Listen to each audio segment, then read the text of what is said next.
This message comes from Edward Jones, where they believe rich means opening yourself to new possibilities. That's why your dedicated financial advisor meets you where you are, helping you move forward with confidence. Let's find your rich. Edward Jones, member SIPC. This is Planet Money from NPR.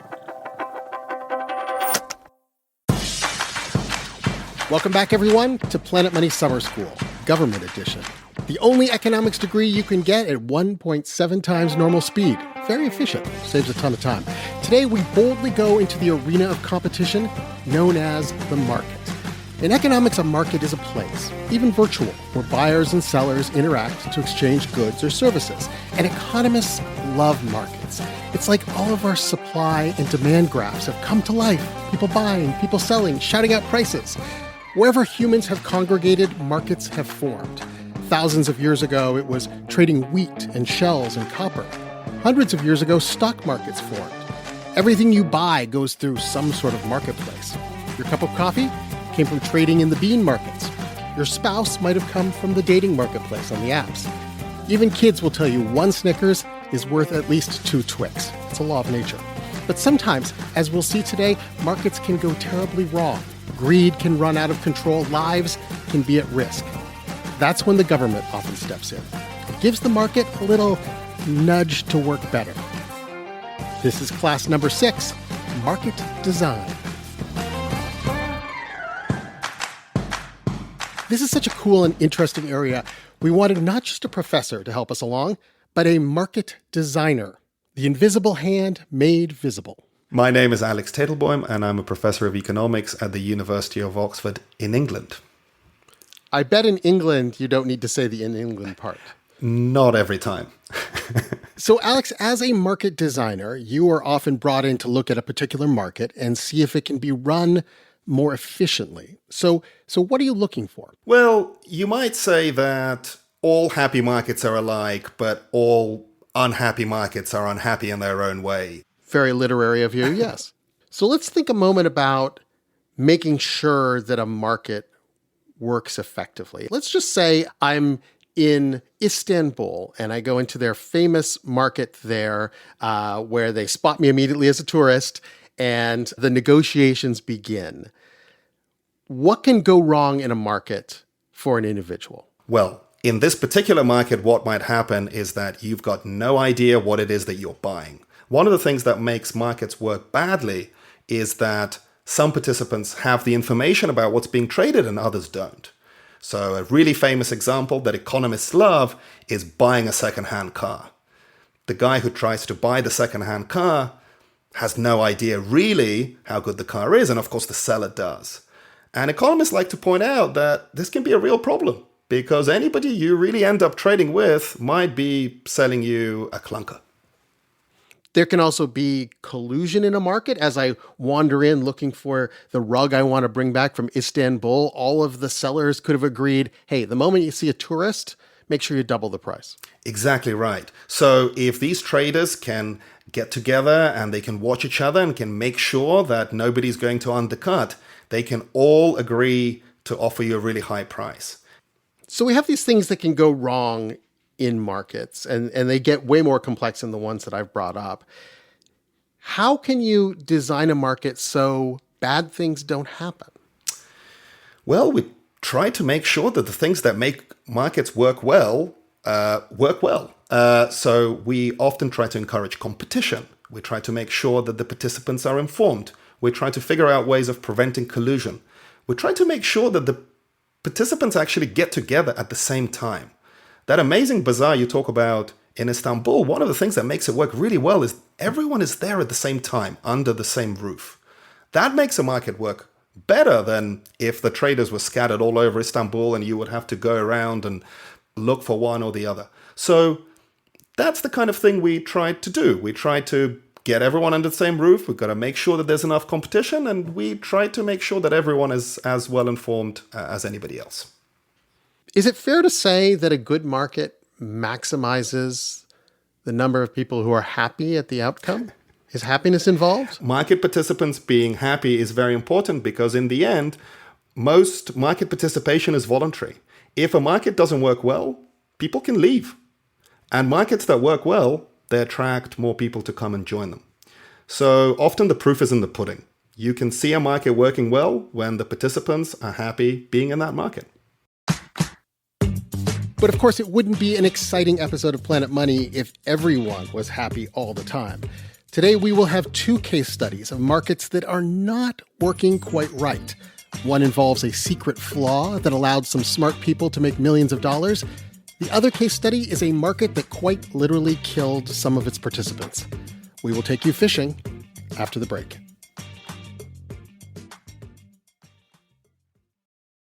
This message comes from Mint Mobile. If you're tired of spending hundreds on big wireless bills, bogus fees, and free perks, Mint Mobile is for you. Shop plans at mintmobile.com/switch. Taxes and fees extra. See Mint Mobile for details. Support for this podcast and the following message come from Vanguard. Every day, shareholders meet to discuss important matters about the companies you invest in. Now you can make your voice heard too. Vanguard Investor Choice makes it easy to set your proxy voting preference for your eligible Vanguard index funds. Visit Vanguard.com/investor choice to learn more. Vanguard investors own shares of their index funds, and those funds own shares of the companies they invest in. Vanguard Marketing Corporation, distributor. And we are back in the marketplace of knowledge. Happiness guaranteed. But I hope you have your rain slicker with you because we are headed next to Alaska, specifically to the fishing fleet based in the town of Homer. Working on a fishing boat in Alaska is one of the most dangerous things you can do for a living. And today, we will see why. Alex Teitelboim, what should our students be paying attention to in this story? As you listen to this, just think about what rules are in place that are encouraging this very dangerous behavior by the fishermen. This episode originally aired in 2015. It was hosted by Jess Jiang and me, and it told the story of how, in Alaska, experts were worried about overfishing of halibut. So they had a great idea. Limit the number of days you can legally fish. The windows for fishing got shorter and shorter until they would open fishing for only 24 hours. They nicknamed it the Derby because you competed to get as much fish as you possibly could in just 24 hours. What kind of person would go out in a tiny little boat in miserable, dangerous weather to catch fish for 24 hours straight? Everyone. Jess Jiang told me that most everyone in Homer, Alaska wanted to do this. You can pretty much grab anyone on the fish dock, and they would tell you these crazy stories about the Derby days. Like, I met Kirk Van Doren. He goes by the name Carcass. Carcass? Yeah. He kind of looks like a carcass. He's wiry, thin, with crazy hair. And he's a deckhand. He works on other people's boats. And Carcass told me the reason the Derby got so dangerous was because the government chose what day it was months in advance, way beforehand. They didn't know the weather when they chose the day. And that meant the weather could be really bad and you would still go out. Carcass remembers one really bad day. Well, I was on watch, and I'm just sitting up there thinking, man, it was a 1912 old wood boat. How nice the boat was taking these waves. We're in like 45 to 50 footers. And they're huge. And this is a little 52-foot boat. We got big curlers, And we're going up and rolling, and I'm going, oh, taking it pretty nice. Feeling pretty good. Oh, yeah. He's feeling so good because the fishing had been really, really great. And that meant he was going to get a share of that catch. And he thought he could get about $15,000. He had even picked out what he was going to buy, a new truck. So that's what he's thinking. But the next wave came. All of a sudden, we took one, and we're not coming back up. Rail buried, water's all over deck. And I'm like, Mark, get up. We're going down. Carcass grabs the crate with the life raft and pops it open. And a big wave came and washed the life raft overboard, the brand new one. The wind was blowing 100 miles per hour. And they decide to jump, swim for that lifeboat that was being swept away. They haul themselves inside. And then we hear, it's the Coast Guard airplane. And I'll tell you, the most beautiful sound in the world is a C-130. That's when you really think you're going to survive, Carcass and the three other guys, they all make it back. They all survive. They just don't have the fish anymore. They don't have the money, and Carcass was not getting a new truck. But the crazy thing about Carcass is he goes back every year. He's told me he sank 5 times. 5 ships have gone down under Carcass. 5 ships have gone down, and he still goes back. Man, the lesson is do not go out with Carcass. I will never go out with Carcass. I know that for sure. I've been to Alaska, and you talk to these guys, and the bravado really is stunning, the ability to just keep going out and out and out again. It amazes so many people, and even old-time fishermen like Clem Tillian. He's 90 years old now, and he fished for decades. He was looking at all these sinkings and just wondering why. Young men loved the action, the excitement. It was going like Las Vegas. You went roaring out into these storms and you caught all you could catch. Clem was on the Fisheries Council at the time. His job was to help protect the fish population. And the 24-hour derby was, in fact, really good at protecting fish because the catch was limited by the number of minutes in a day. No one was overfishing. But he started to worry that the rules the government had set up were basically encouraging all these young men to take risks. And there were real consequences. For every 1,000 fishermen that went out, 3 didn't make it back. It was a very stupid system. It was murder by government, you might say. Murder by government. Yes. And a few of us were looking at other ways of doing it. There was an idea out there, a way to protect the fish and make fishing safer. Instead of limiting the amount of time people fish, limit the total amount of fish that could be caught. If you were a fisherman, instead of having to fish in these 24-hour sprints, this crazy race, Clem wanted a system where it would be basically leisurely because each fisherman would be guaranteed a certain amount of fish at the beginning of the season. It was this simple solution. But anytime you distribute something valuable, you know people are going to fight over it. Clem thought that the catch should be distributed among boat owners and captains. And his thinking was those are the people who have invested a lot of money in boats and gear, and so they should reap the reward. But when guys like Carcass heard about this plan, they got pissed. Carcass didn't own a boat. He was a deckhand. He worked on someone else's boat, hauling in the fish and risking his life. And it was a real ridiculous thing that each one of us crew members shouldn't have got our share of it. You know, it's like the owners knew what was going on. The owners kept it to themselves. You could see why they would be so upset. Under the old 24-hour derby system, the fish went to the people who worked the hardest. The fish went to the people who took the most chances, that sort of frontier mentality. But now the government was coming in and saying, you are winners and you are losers. The boat owners, clearly the winners, the boat owners were going to be rich. And the deckhands like Carcass, they weren't going to get anything. They were being left out of the system. They could fish and they could still work, but they weren't going to get a guaranteed share of the catch. So you can understand why the losers, the deckhands, basically confronted the Fishery Council. They confronted Clem Tillian. There were mass demonstrations in some towns, and my niece had her tires slashed, and my kids got beat up in the playground. I mean, it was violent. Your kids got beat up? Yeah, because, they were Tillian's kids, And that was just one of the things that happened.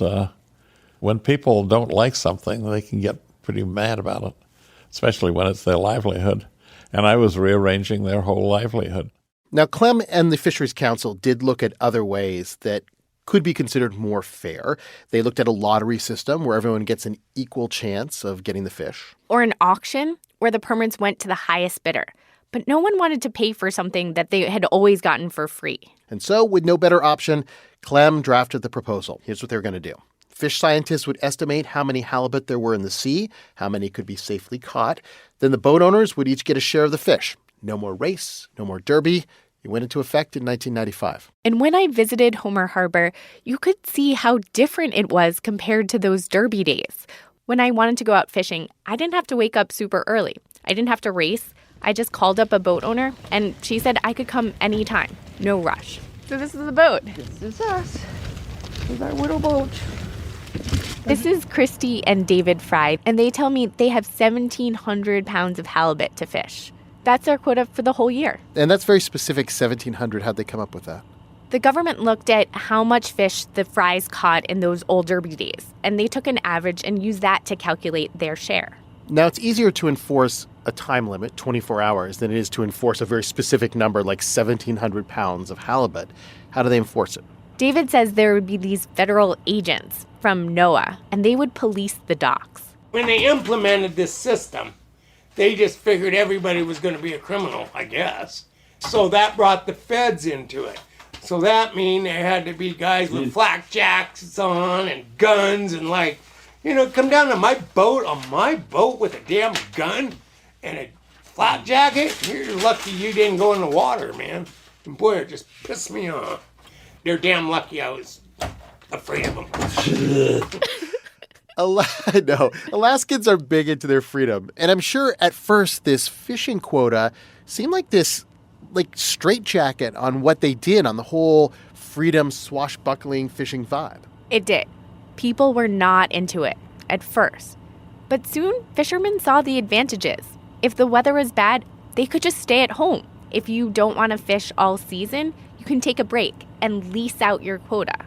You can have someone else fish it. That sounds like a good sound. Yep. Sounds good when it starts. The Fries drive the boat out of the harbor.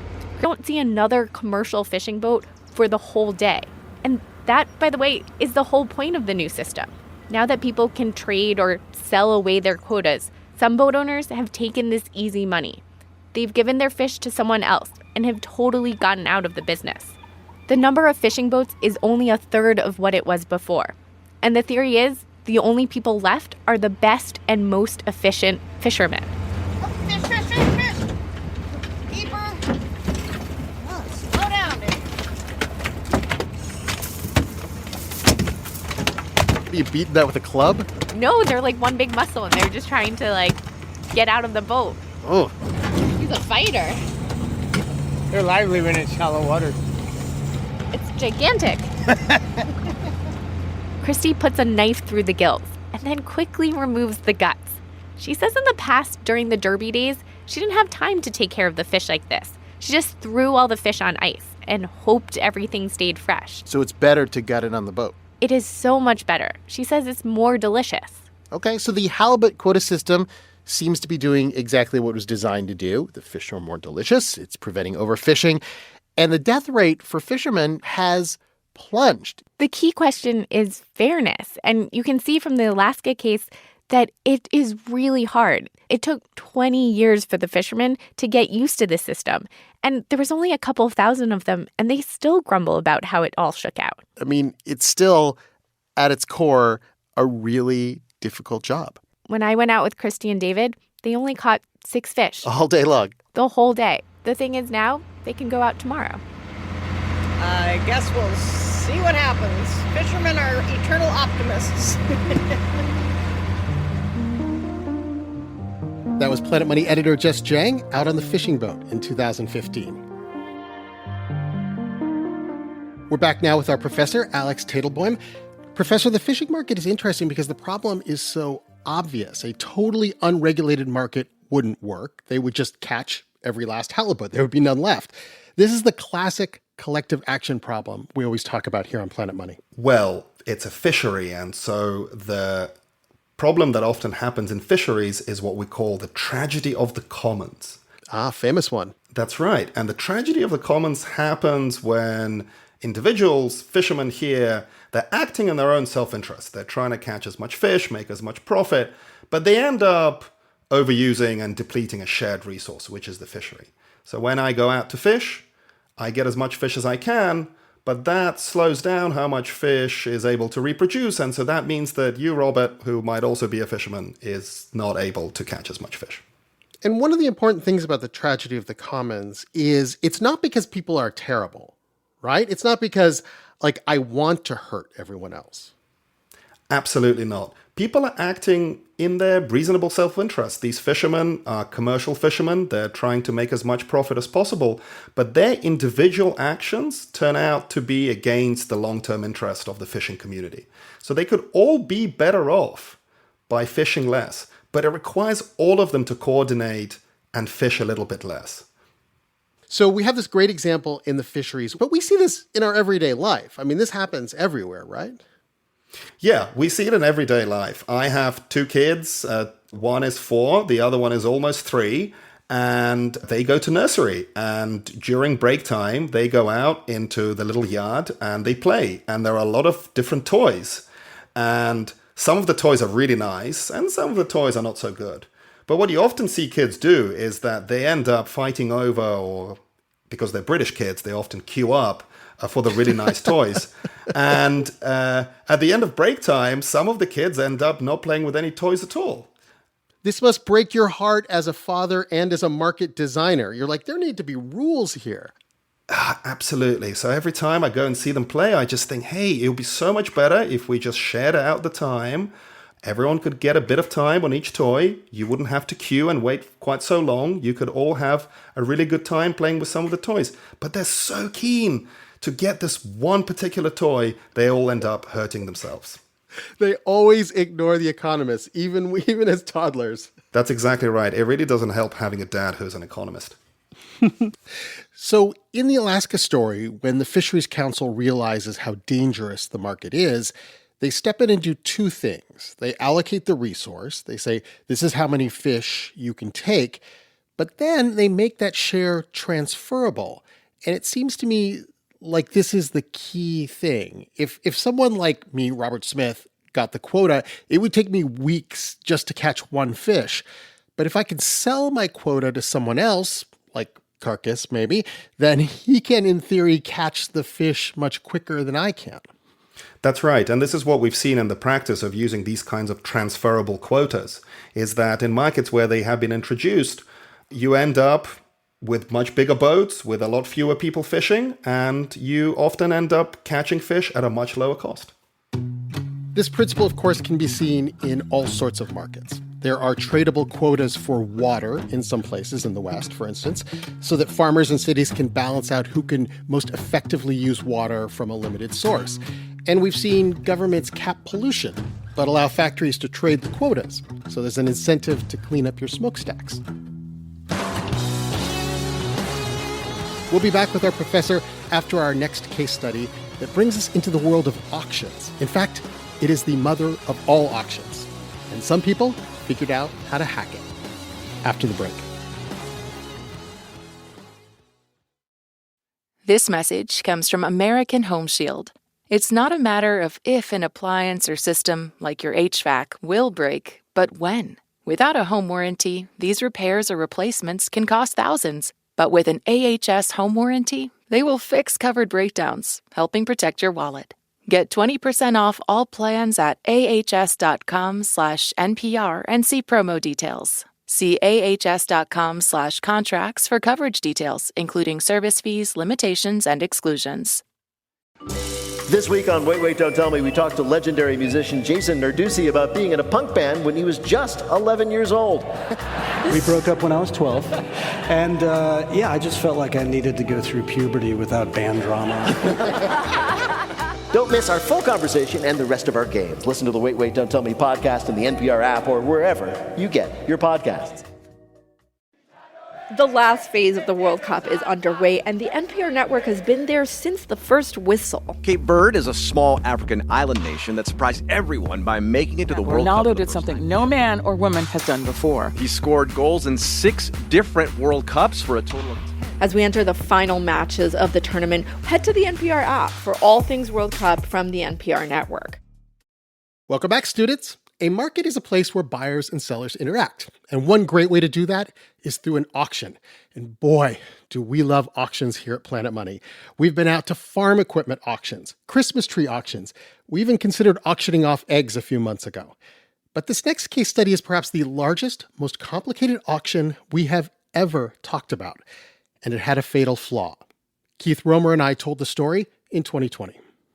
Ron Bruno worked in TV his entire life. I used to work at a CBS affiliate right here in our hometown of Pittsburgh. Which was when Ron decided he might as well start running his own TV station. He partnered with a woman named Debbie Goodworth and built 11 stations. And hence we became the Bruno Goodworth Network. WBGN. Ron Bruno was the president. He prided himself on broadcasting local events. They showed reruns of Cagney and Lacey in a show called U.S. Bounty Hunters. On Saturday nights, there was a horror movie show called It's Alive. The local commercials were incredible. This portion of It's Alive is brought to you by Ralph's Army Surplus. Ralph's Army Surplus, located in the center of Monroeville, PA. As soon as you enter the store, you'll be facing one of the area's largest selections of new and used Army apparel, including the new digital camo design. Oh, digital camo? Is that all? But that's not all. Ralph's has camping equipment, tents, sleeping bags, knives. So much to choose from, you'll be blown away. Was it a fun job? Did you like the job? Oh, yeah. TV's in my blood. But 7 or 8 years ago, Ron got a mysterious phone call. It was from a broker representing an unnamed buyer. The broker asked, "Was there any chance you might consider selling WBGN?" Did they say why they wanted to buy your stations? No, of course not. But Ron had heard rumors from other small TV station owners across the United States. Private equity firms, Wall Street guys, were buying up mom-and-pop TV stations. Ron was not going to be lowballed on the price by some finance guy in a fancy suit. He haggled with the broker. They finally settled somewhere north of $7 million. Ron didn't want to tell me exactly how much. And that was it. Ron was done with WBGN. Normally, private equity firms specialize in buying up poorly run businesses, fixing them up, and selling them again. But that is not why the buyer wanted Ron's station. They didn't want the high school football games and that sweet, sweet ad money from Ralph's Army Surplus. They wanted something much more valuable, a chunk of the electromagnetic spectrum. Allow me to explain. The airwaves around us are like a superhighway. Each radio station gets its own frequency, its own lane on the highway. Also, TV stations like Ron's, they get their own lanes, their own frequencies. Now, in the old days, you could just apply for a frequency, and the FCC, the Federal Communications Commission, would give out radio and TV stations using a lottery system. A dentist could win the TV frequency in Boston and then end up selling it for a lot of money. It was not an ideal system. Then, an even bigger problem starts to crop up for the FCC. Because the airwaves, the superhighway in the sky, it was becoming more and more crowded. They were running out of lanes. The reason was the object you might be holding in your hand at this very moment, the cell phone. The cell phone uses the same frequencies as TV stations. And for years, the cell phone sort of squeezed between other people's frequencies like a motorcycle through a traffic jam. But cell phones, as you may have noticed, started to demand more and more bandwidth. 1G, then 2G. 3G, 4G, LTE, 5G. Where were all the cell phone signals going to go when the airwaves were crowded with Cagney and Lacey reruns and high school football games? There wasn't room for everything. Eventually, the problem got so bad that the FCC decided they had to figure out a way to basically tear down the superhighway with all the TV stations and all those lanes and just build a new one from scratch. This is a classic problem in economics, how to reallocate a scarce resource to the people who will make the best use of it. Ladies and gentlemen, may I introduce you to the solution, an auction. For decades, the FCC had been playing around with auctions to sell the TV frequencies instead of just giving them away to dentists. But in order to really free up a lot of room in the air for the cell phones, they were going to need the mother of all auctions. And there is this branch of economics called auction theory, and they have all these cool little variations on the basic auction format. Some auctions are blind. You don't know who's bidding what. Some auctions are not for buyers where the price goes up and up and up, but actually reverse auctions for sellers where the price goes down and down and down until there's only one seller left. This new auction would need to be a mashup of all of these. An auction that would coordinate between hundreds of TV stations who had frequencies they might consider selling and all these cell phone companies that might just want to buy. So many different transactions. It was a complicated problem to solve because they decided they wanted to do everything all at once. This is Glenn Weil, former professor at the University of Chicago, big-time auction enthusiast. Glenn says that this new auction needed to completely reimagine the Spectrum superhighway. And that requires writing some enormously complicated computer code to do all of that Rubik's Cube solving. So each owner of let's say a TV station had to decide if they wanted to sell it for how much, like a secret number. Is that right? Exactly. The minimum amount that they would require to sell it. Okay. And then these telecommunications companies, the cell phone companies, they had to decide what frequencies they wanted and how much they were willing to pay? Exactly. That sort of creates a kind of supply and demand. And if those sort of intersect and leave enough money for the government, then you say that the auction is over and it worked out. To pull this off, the FCC turned to a team led by maybe the greatest auction designer in the world, an economist named Paul Milgram. It was so complicated that it took years to set up the rules and all these super powerful computers to run the calculations. They called it a two-sided simultaneous incentive auction. Two-sided because there was an entire market of players buying and selling. Simultaneous because everyone was bidding at once. And incentivized because it was designed to bring every last TV station to the table. And it was the most glorious thing anyone had ever seen. There were all these built-in incentives for both buyers and sellers to just set their prices based on how they actually valued their licenses. It was market efficiency, impossible to outsmart. Glenn Weil says he was at work when he figured out that was not, in fact, the case. I have a very, very clear memory. I was in a seminar at Microsoft Research, where I worked at the time. And there was a presentation by someone who was a colleague of mine and who was involved in the auction design. And he was saying, oh, this auction can't be gamed in the following ways and so forth. And someone in the audience raised their hand and said, what do you mean it can't be gamed? One of my friends is making a bunch of money exploiting the auction. The players who were exploiting the auction were private equity and the smart people they hired to figure out how to make a lot of money. My name is Coleman Bazelon, and I'm an economic consultant with the Brattle Group. During the big Spectrum auction, the two-sided simultaneous incentive auction, let's just call it the Super Bowl of auctions, Coleman was advising one private equity firm, although he won't use that term and he won't say which one. I worked for a bidder that was on the television station side that bought television stations to bid into the auction. Somebody who bought TV stations for the sole purpose of selling them into this auction. Yes. He may have been the one who advised the private equity firm that bought WBGN, Ron Bruno's station in Pittsburgh. Coleman didn't say. He's very discreet. We've been using this metaphor of a superhighway in the sky. And you know how whenever someone wants to build a highway in the real world, there's always some rundown farmhouse in the way that doesn't really want to sell, and the government has to pay way too much money for that farmhouse.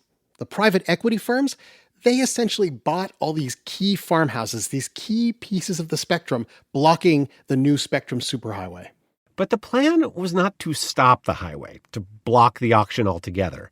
It was just to make it more expensive. Private equity and their consultants figured out which frequencies the FCC's computers valued the most, the frequencies you really needed to make the whole reorganization work. Once you had those, you could drive up the prices for all the TV stations, which private equity happened to own a lot of. The game was on. March 29th, 2016, the start of the most complicated auction in the history of humanity, and one of the longest. By the time all the buying and selling and bidding wrapped up, a year had gone by. And it mostly looked like it worked. TV stations sold their frequencies. The cell phone companies bought them up. The U.S. government made a profit of $7 billion. But when economists went back and looked at the numbers, they found that the private equity firms had grabbed hundreds of millions of dollars extra for themselves. By spotting that flaw in the auction, by holding out on the superhighway, they had bid up the price of their TV stations. Was that fair? I asked a version of that question to Ron Bruno, the owner of the long-departed and sorely missed WBGN. And in retrospect, do you, knowing everything that you know now, would you still have made that deal? That's the magic question. And I ask myself that all the time.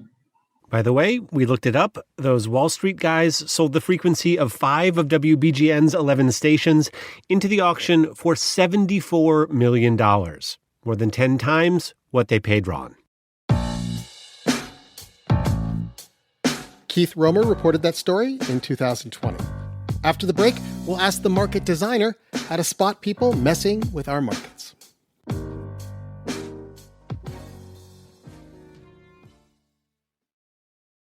This message comes from American Home Shield. It's not a matter of if an appliance or system, like your HVAC, will break, but when. Without a home warranty, these repairs or replacements can cost thousands. But with an AHS home warranty, they will fix covered breakdowns, helping protect your wallet.